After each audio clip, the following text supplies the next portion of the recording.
However, empathy, this is also NVC, is really about a quality of presence. It's not actually in being able to name a feeling and being able to name a need. That is a helpful language practice to get your attention on what is alive. And the real deep practice of empathy is the capacity to be deeply present to yourself and another person with whatever it is that is alive in that space, in that moment, without getting anxious about the feelings or the intensity or the material that is arising in the moment. So empathy is really about having the capacity to be present to everything as it is with a warm, open, compassionate heart. Like that's how I would think about the real embodiment of empathy. When that is difficult for us, it's usually because our pain is stimulated or somebody else has so much pain that we don't know how to stay present to it. Okay, we don't have the capacity yet to embody the presence. Another thing that can block empathy is when we start getting anxious and we think we're supposed to fix their feelings or change their feelings or make their feelings go away or help them feel better. Any of that thinking is going to get in your way. Abandon all of those. What you're trying to do with empathy is embody a way of being with another person that joins them and sort of provides witnessing and community and this sort of experience of being in it together without sinking into a hole with them. There's a lot of nuance when it comes to empathy. And so this idea of reflections and mirroring that you're asking about, Tanya, I would say that those are strategies that you might use in the attempt to embody that quality of presence. So if I want to embody empathy with you, I might, depending upon the relational frame or the content or where you're at or how emotionally available you are to yourself, and I see there are questions today about emotional availability, so we'll talk about that. I might reflect back your thinking to you as a way of joining you. That reflection might be more attuned to what is needed than me telling you how you're feeling or guessing a feeling that you're not ready to contact yet.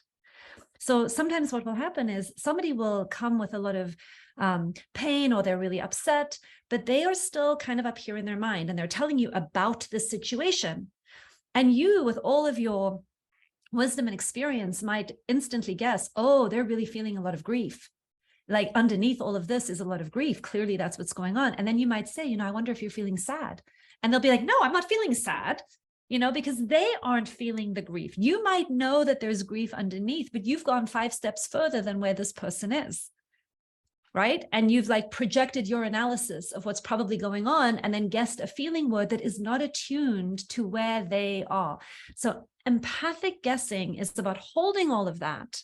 You may have that wisdom and that framework of, oh, we might be heading into grief, but we don't rush anybody. We don't get ahead of them. It's not about our cleverness, right? So we track. And what I might do is begin with what you're saying, reflections and mirroring. I might begin with, as you sort of sidle up next to the galloping horse, right? You get into the gate with the horse before you start directing it somewhere. And then it might be, yeah, it sounds like you're really angry about this, that, and the next thing. And it sounds like this is the thing that's concerning you and you don't like blah, blah, blah. So you might start with reflections to begin joining.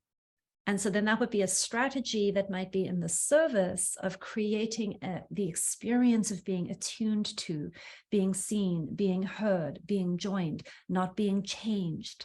And then what will happen is if you're doing that effectively, and so the teaching in NVC is keep your attention on observations, feelings, needs, and requests. So if you're keeping your attention on the mirroring what the person is feeling, they may not be aware of what they're feeling.